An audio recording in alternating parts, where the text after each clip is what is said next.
আজকে আমরা একটা নতুন ভিডিওতে চলে আসলাম। আমাদের এই সিরিজটা হবে এই ট্রান্সলেশন প্লাস সেন্টেন্স মেকিং। আমরা দুটোই শিখব এবং এগুলো ব্যবহার করে আমরা খুব দ্রুত কিভাবে কথা বলতে পারবো সেই টিপস এবং ট্রিক্সগুলো আমি শেয়ার করব তোমাদের সাথে। তো এখানে আমাদের যে সূত্র বা ট্রিক্স বলতে পারো সেটা হলো একটা সাবজেক্ট ব্যবহার করব। আর এই যে মে হ্যাভ বিন, এইটুকুর অর্থ হলো যে হয়তো, এটুকুর অর্থ হলো কি হয়তো।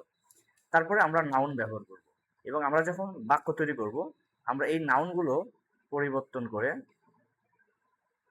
এই নাউনগুলো পরিবর্তন এই নাউনগুলো পরিবর্তন করে কি করব, আমরা অনেক বাক্য তৈরি করব। আমাদের মনে যা আসে আমরা সেটাই বাক্য তৈরি করব এবং আমরা দেখব যে এগুলো কিভাবে কাজ করে। তো চলো আমরা আমাদের সূত্র অনুযায়ী কাজ করি। তো এখানে বলা হয়েছে বাংলা বাক্যে যে তিনি হয়তো একজন শিক্ষক ছিলেন। তিনি হয়তো কি ছিলেন, একজন শিক্ষক ছিলেন। তাহলে আমরা প্রথমে সাবজেক্টটা নেই, আমরা লিখতে পারি হি। এই হয়তোর জন্য আমরা কি লিখবো, এই মে হ্যাভ বিন লিখবো। আমরা কি লিখবো, মে হ্যাভ বিন। এই মে হ্যাভ বিন লিখলাম। তারপরে কি আছে, একজন শিক্ষক ছিলেন, আমরা কি লিখতে পারি, আ টিচার। তাহলে কি ছিল, সে হয়তো একজন টিচার ছিল। এটা আমরা কখন ব্যবহার করব, আমরা ব্যবহার করব তখন যখন একটা মানুষকে দেখার পরে অথবা একটা জিনিসকে দেখার পরে আমাদের অনুমান হবে যে হ্যাঁ ইনি একজন, তার পোশাক দেখে মনে হলো, একজন মানুষের পোশাক দেখে মনে হলো যে না তিনি হয়তো একজন শিক্ষক ছিলেন। অথবা আপনার মনে হলো এখানে শিক্ষক না থেকে যদি বলা হতো যে ডক্টর, যে তিনি হয়তো একজন ডক্টর ছিলেন, যে তার পোশাক দেখে মনে হলো যে না, তার কথাবার্তা দেখে মনে হলো যে তিনি একজন ডক্টর ছিলেন। অথবা তার কথা শুনে মনে হলো তিনি একজন খেলোয়াড় ছিলেন। তো আপনি এইভাবে এই subject plus may have been plus noun ব্যবহার করে আপনি খুব সহজে বাক্য তৈরি করতে পারেন। ওকে, চলুন আমাদের দ্বিতীয় যে বাক্যটা আছে আমরা সেখানে চলে যাই, যে সে হয়তো বিজয়ী ছিল। তো আপনি এখানে লিখতে পারেন যে সে, she May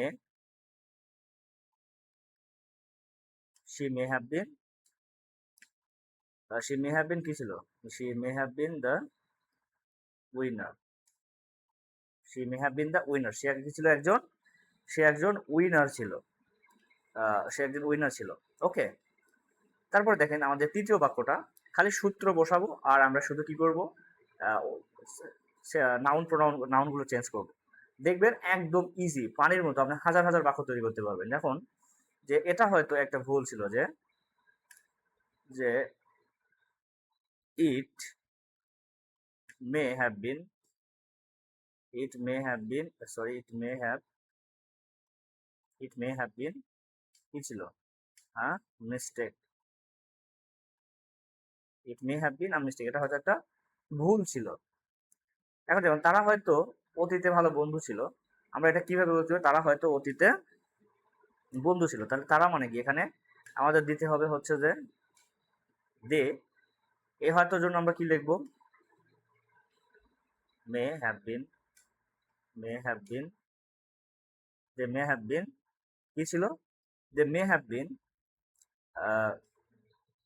good friend, good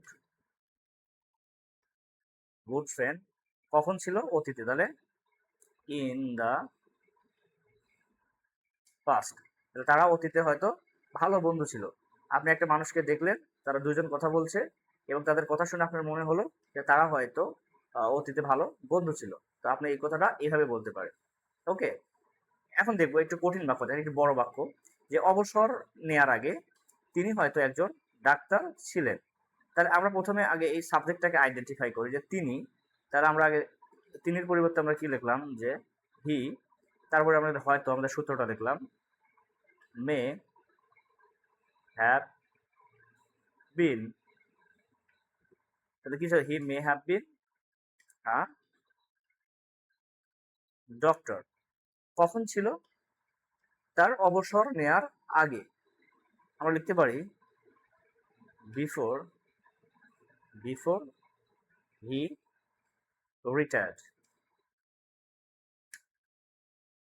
retired. তাহলে দেখুন আমরা এই যে বিফোর আফটারের নিয়মে পড়েছিলাম, বিফোরের পরে কি বসে, পাস্ট পাস্ট ইনডিফিনিট বসে, তাই না, পাস্ট ইনডিফিনিট বসে, আমরা সেটা কিন্তু বসিয়েছি। এবং আমাদের বাক্যটা কিন্তু খুব সুন্দরভাবে আমরা করতে পারলাম যে অবসর নেওয়ার আগে তিনি একজন ডাক্তার ছিলেন। He may have been a doctor before he retired. আপনাকে এগুলো কিন্তু বারবার প্র্যাকটিস করতে হবে।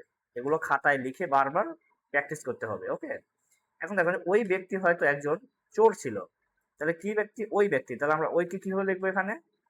যে দ্যাট পারসন, দ্যাট পারসন এই হয়তোর জন্য আমরা লিখবো মে হ্যাভ বিন,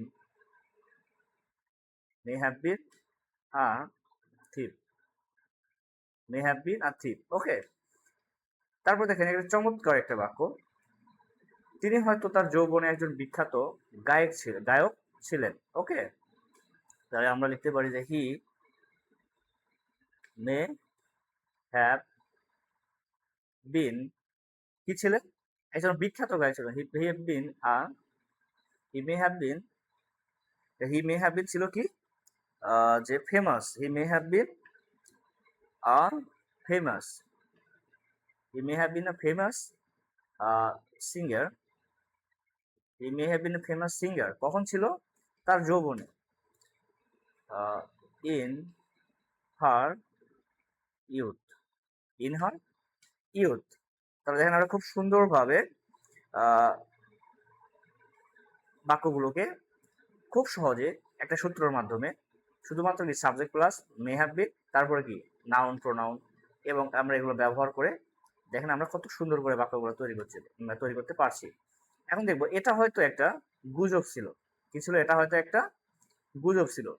তাহলে এটা লিখতে পারেন যে ইট মে,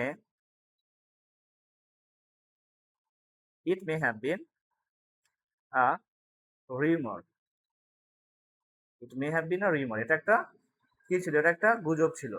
তাহলে দেখেন আমরা খুব সুন্দরভাবে মে have bin subject plus may have বিন ব্যবহার করে বাক্যগুলোকে আমরা ট্রান্সলেট করলাম বাংলা থেকে ইংলিশে। এবং এগুলো শুধুমাত্র ট্রান্সলেশনের মধ্যে সীমাবদ্ধ রাখা যাবে না। এগুলো শেখার পরে আমরা আমাদের কথা বলার জন্য আমরা প্র্যাকটিস করব।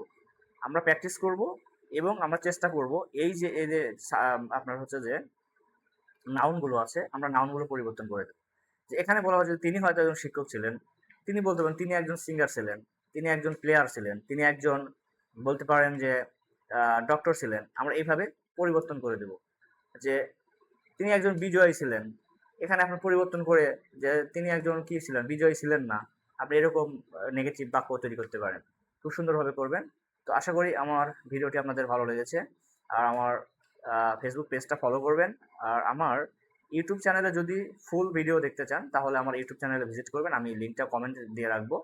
সেখানে আমি ডিটেলস যে ভিডিওগুলো আছে আমি সেগুলো